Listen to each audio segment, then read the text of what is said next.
Hello again. Now, it's been a long time since I've done a segment where it's been unlive, mainly due to the fact that I didn't have anyone coming around for a while, although this is the first of a long series of clips where I progress without actually talking at all in any live segments. And as I mentioned, I believe at the end of the last video, I got a private chat invite from a friend, or more accurately, I think it was a friend sent me a message saying that another one of our joint friends wanted help going through Dark Souls.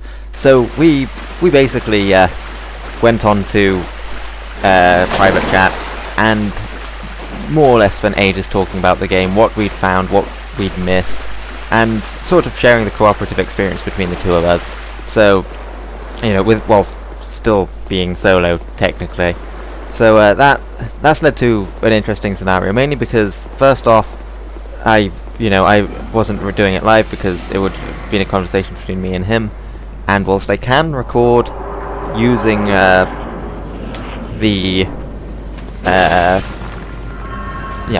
can't record audio from myself and from the chat on Xbox Live without having a really awkward headset set up, because the way that that already died instantly to the sinner. So yeah, the way that the recording of audio works through the Roxio capture card, at least, is it captures what comes out of the speakers on the TV. Alternatively, it can capture, if you change the setting, what comes through the headset. So I can either record the background sound of the game or the voice in my microphone, although that's sound coming in, so it doesn't include my own voice. So to do that, I have to record through a microphone as well, which the way my normal setup is I've got a cable which I can use that will plug it into both, so to the TV, so I can hear the sound from the game, whilst still having the headset on for recording to the computer. But when I want to record both my voice and the voice of somebody else, what I have to do is I have to wear both headsets, which results in a ridiculous looking picture if you were to ever see me recording like that, and at the same time it's uncomfortable and awkward.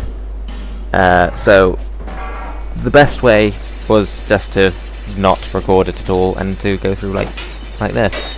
So there may be a few segments where I'll go directly somewhere and find some hidden item that had been missed beforehand, because quite frankly it's he was on the headset with me as well, talking through it, so whilst technically not completely blind, I'm relatively fine with it because it's shared information between me and another friend, kind of like how it used to be. Like I remember back in when I was how old was I think it was about 8 or 9, maybe 7, but the game I was playing through at that time was Rayman 2, and there was a bunch of other people in school who also had Rayman 2, so we ended up discussing Rayman 2 related gameplay, so where some of the cages were in it, how to best progress through certain areas, tricks for beating certain enemies, that sort of thing. So it's same sort of thing going on there as it is here.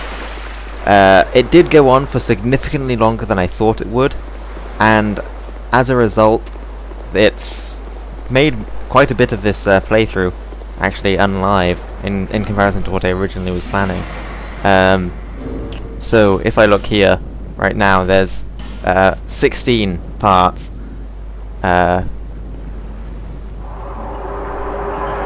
Either 16 or 15 parts, I can't tell. The naming system I've got is I've put the ones that I did live, but one of them seems to be missing audio, so either 16 or 15 parts of non-live audio before I get back to live audio for another 6 parts before a very short period of not recording it. And I think, if I recall correctly, if I watch through this footage, oh no, that was me talking with him again. But yeah, there was one point where I needed to have a break from talking because I think I was fed up of getting defeated by a boss that I really felt I should have been able to manage. And as a result of which, I stopped recording until I got past it.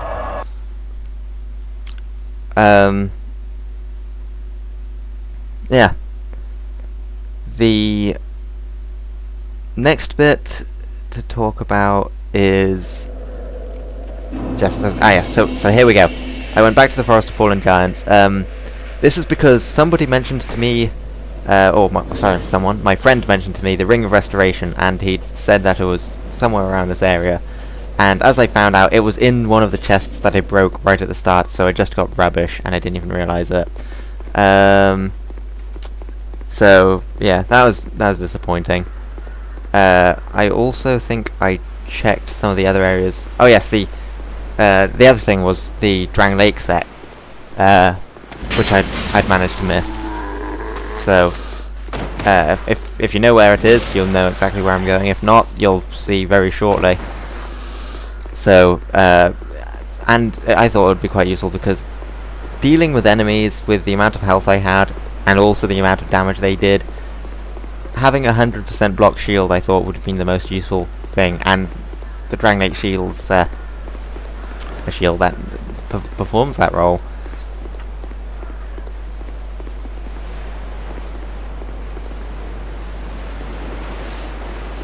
So yes, you basically just go down here and it's right there on this body.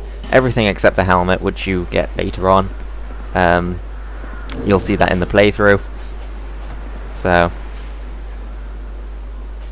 and then I just check stats and values and stuff like that.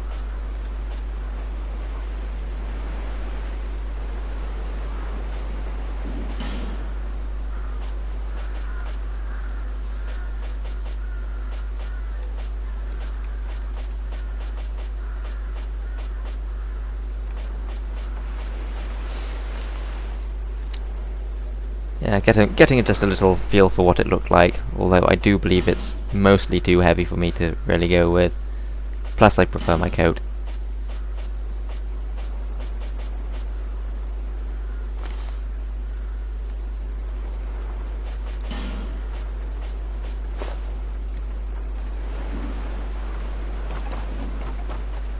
It does go quite well with Bengal helm though, although yeah, as you can see there, the weight is a bit overbearing. I have to say, I've found quite a few good combinations of items you can stick together to make sets look good in Dark Souls 2. I mean, it was still the case in Dark Souls 1, but I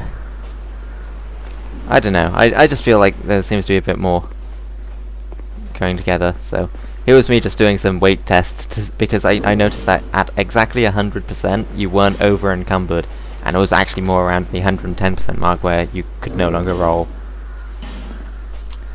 So yes, just a bit of armor switching around, just trying to see what I could get together. Although I do believe in the end I go back to my original setup. Yeah.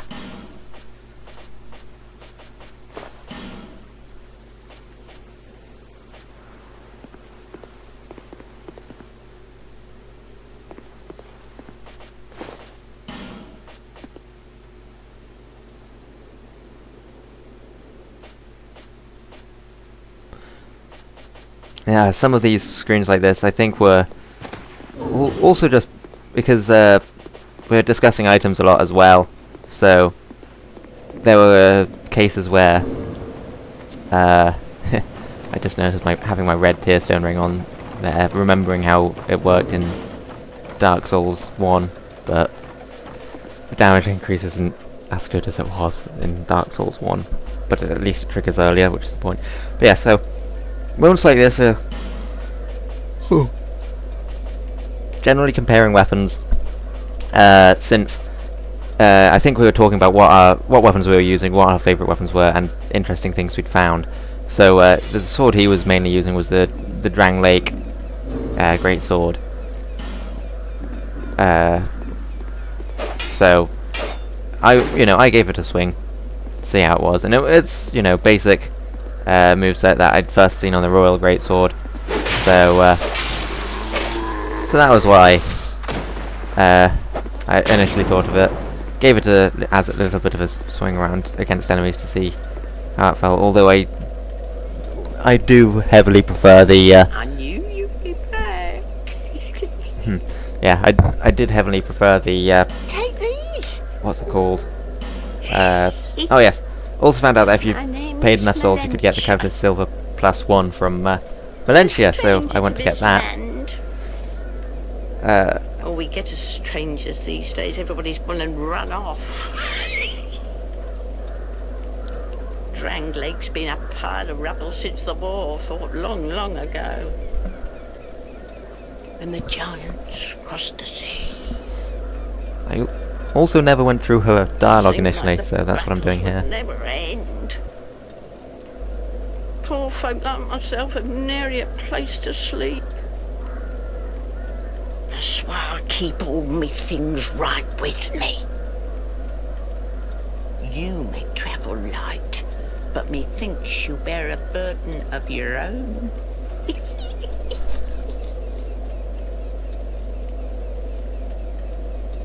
They say these trees grew from the remains of the giants. From each carcass sprouted new life growing into what you see now. But you know what they also say? Don't believe what an old hag says. It's high time that I pick up and move. I've a bargain for you next time we meet, my love.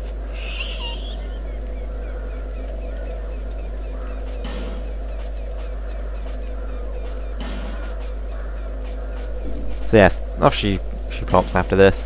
As she said, high time she moved, so she moves. Lowly. The Black Knight Halberd is definitely probably my preferred PvE weapon, since I quite like halberds for dealing with PvE, but not quite as much in PvP, since for one thing, there's the running attack. The two-handed running attack it's 3 hits, quite a large area of effect. Deals incredibly well for dealing with multiple opponents. However, so many people use it in PvP that it's that most people know about it and will expect it. Likewise, I normally two-hand my weapons, and I don't like the R2s because, well, once again, spinning works better for dealing with multiple opponents. However, the general poise break on them makes them quite useful as well for dealing with single enemies, since you can hit them constantly. There's also the matter of spacing. Is the ideal space to hit someone with a halberd is at the end, which I could do more easily in PvE, and even in PvE, if I screwed up and they got closer, I could get a couple of hits and then move away and be in the clear again.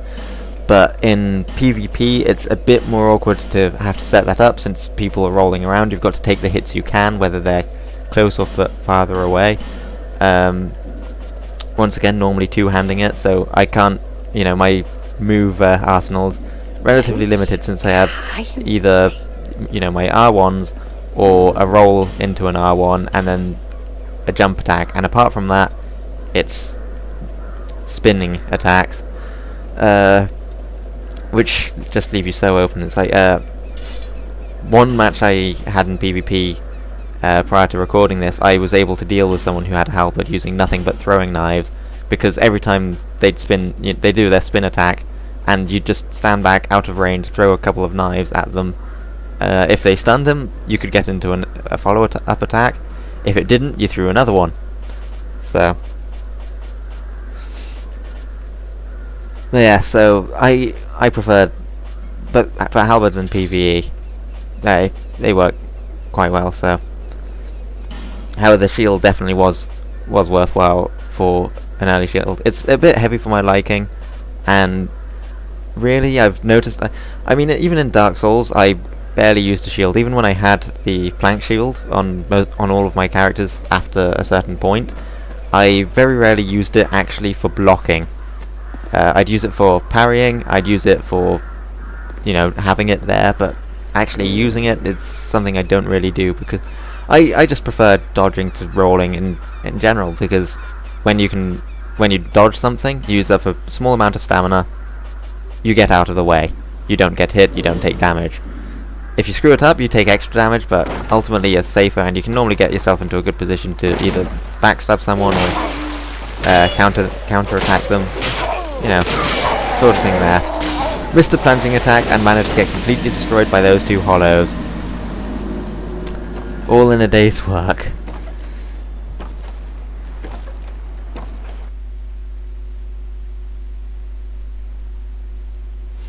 So yeah, what was I saying?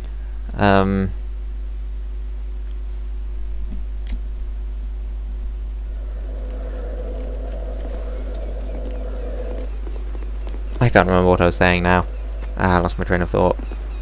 But yes, so I've noticed this area a bit later, and this is an area that clearly exists and got the plunging attack that time, and is, you know, it's an easy area. It was meant to have been discovered early on, but you can see how it would have easily been missed, since you're coming up from this way, you see a giant door, you'd want to continue through that door, and then once you get a bonfire there, you see the ladder down, and that's about it. You've skipped this entire area, and probably don't see much reason to come back. I regretted that. Oh yes, the 100% shield. I not using shields often. So yeah, don't use shields often. Prefer to dodge it. Gets into better positions. Leaves you into a position open for an attack. Plus, with guard breaks, especially in this game, I don't see as much of a, you know, I don't want to block as much because there's a risk of them shield breaking, and at least with NPC invaders, every single time I've gone for the, to block rather than to aggressively attack as I usually do, I end up just getting guard broken. I just prefer dodging. So I very rarely have a shield. I might get a shield. Oh yeah, I also noticed at this point that the shield's actually pretty heavy. I might actually finally manage to figure out how to use shields properly at some point in Dark Souls 2 PvP, but still prefer rolls. And also on top of all of that, most weapons can parry when you two-hand them, and with power stancing, I love power stancing. It gives you an extra set of attacks rather than, you know, in the place of blocking. So, of course, some of the attacks aren't particularly entertaining. I'm kind of disappointed with the greatsword, since your attack is literally just the same swing as a greatsword one, except you're swinging two swords instead of just the one. So it varies depending on the weapons themselves, and it's got interesting results. Yes, continue down in search for treasure.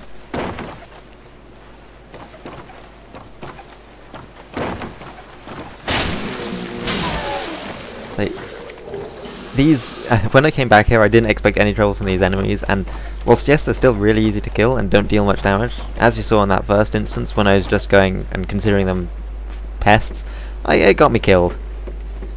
It got me killed really, really badly, because I just went, oh, they're not going to be able to kill me, they won't deal enough damage, and then I was stun locked by the two of them and died. So, you know, as you know.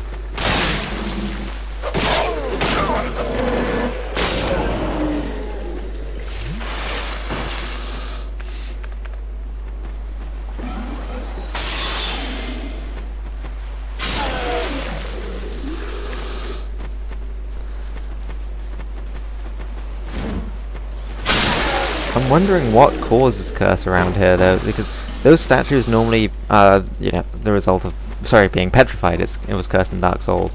But as far as I can tell, there's nothing that would actually petrify you. There's, so yes, because there's a guy right here, I was worried, but ultimately, as you can see, there's just, funnily enough, me backing off managed to save me from getting ambushed and probably killed. But ultimately there's just a salamander at the end there shooting fireballs, and I don't see that causing petrification, especially as far out as it was. So that really confused me.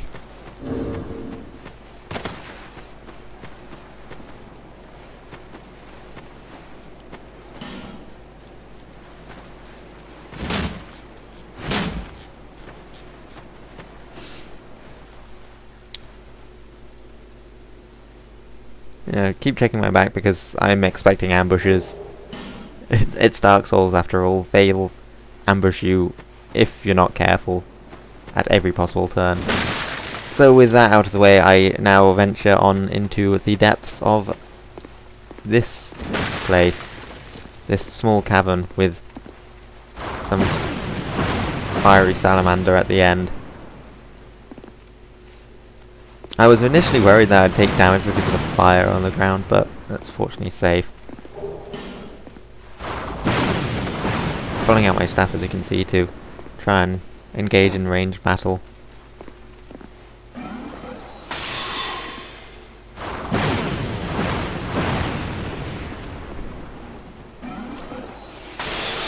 Before noticing a door, and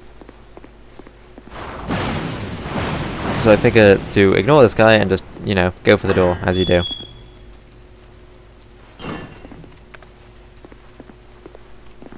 Before I opened the chest, I wanted to make sure that it wouldn't hit me through the wall or something, so...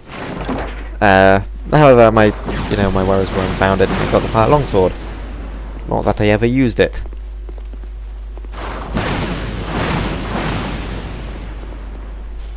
And sprinting out without having to bother to fight it. All well and good in the end. And then getting stuck on another petrified guy. And I think that was everything I found in this area, so I continue back. And I think I go back to the Sinner? I can't remember for certain, but... I either went back to the Sinner or continued to an area that I hadn't been to before. Sorry, an area with stuff I'd missed that my friend had been to before, and I received directions to find them. So, trying to figure out my way out, and thinking there'd be a ladder, but nope, it's just the hole in the wall that I found earlier. Although it took my time to actually get to it. Oh, I did miss that item down there though, and I noticed that. So I went and got it before I left completely. Although it was only a couple of life gems, so had to rate that message up. Just there's those times when the message is blatantly obvious, but you've got to give credit to them for putting it there. Like probably one of my favourite ones that's just been literally matter of fact is there's one area which just has a skeleton, and the skeleton's not got any item on it or anything, and someone has just put a message right in front of it just saying skeleton. So either way, there's no real harm in rating messages. I mean, I placed loads of them down, or as many down as I could, and you get healed by having messages down. So the only way I see it being problematic is if you're trying to have an honourable duel with somebody and somebody rates your message and you get healed for it. But apart from that, there's, leaving a message, good idea. You can warn people about traps. In one specific case on one of my characters, I may have left a message right next to an exploding hollow that hopefully would distract them for long enough to fall into the trap. So it might have worked. I hope it worked. But I'll never know. So but ultimately you then just get healed if you rate a message. If you rate someone else's message, they get healed, so it's a win-win situation. I was looking at the area to the right. I was wondering if there was any way for me to get there, but I couldn't figure it out, not from that side at least. So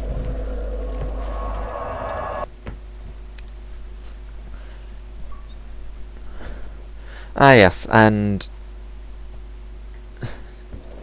now back to trying to do the Lost Sinner.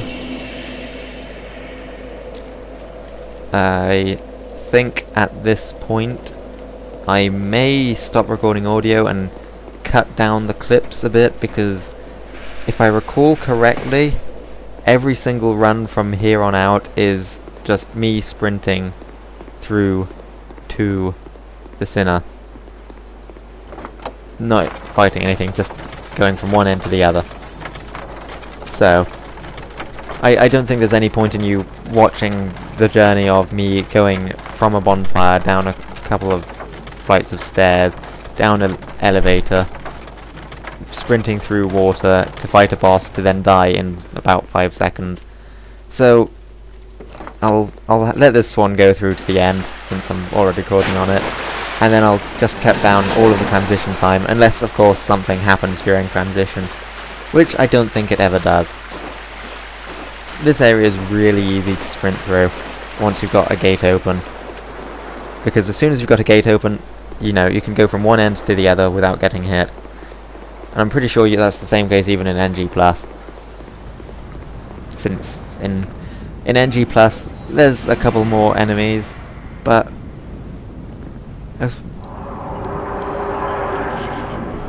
as far as I'm aware, none of them are blocking the path.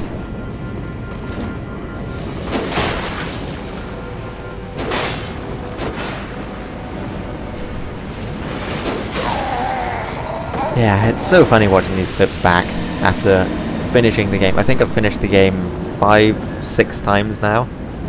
In fact, I could check.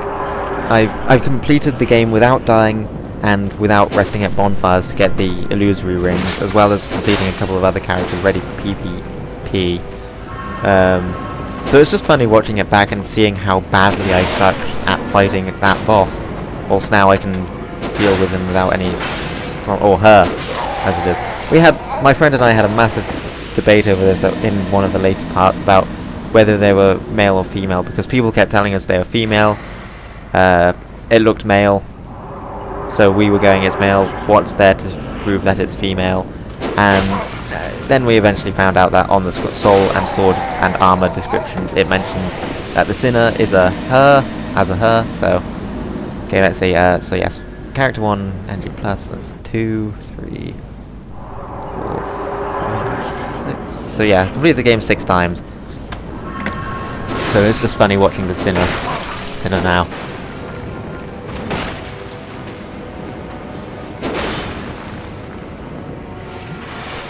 Okay, so I just cut down all of these fights. There's slight overlap from the last bit, but I didn't actually notice how many times I died to the Lost Sinner in such a short amount of time. So yeah, I believe this entire thing was about an hour long, and I've just cut down most of it because of the number of times I died. It's quite funny, to say the least. And at the same time a little bit sad, because I find the boss a lot easier now to manage and fight. Probably because I spent so long actually fighting him here with, you know, deaths like that, where I was just getting hit by those first couple of swings and trying to get away to heal and then getting killed whilst healing. So yeah, I should also probably apply this transition so I don't overstep my my time. So yeah, essentially, even with the lights lit up, I died time and time again, over and over, burning in anguish. At least managing to recover my souls, although I did lose them in the first place, so I've still not gotten it. So it's just, you know, keeping on trying until it eventually succeeds. And I'm pretty sure eventually I do succeed, because I did finish the game. So, although I can't remember how long and how many clips it's going to go through. So I guess with the next sets I'm going to be cutting that down as well.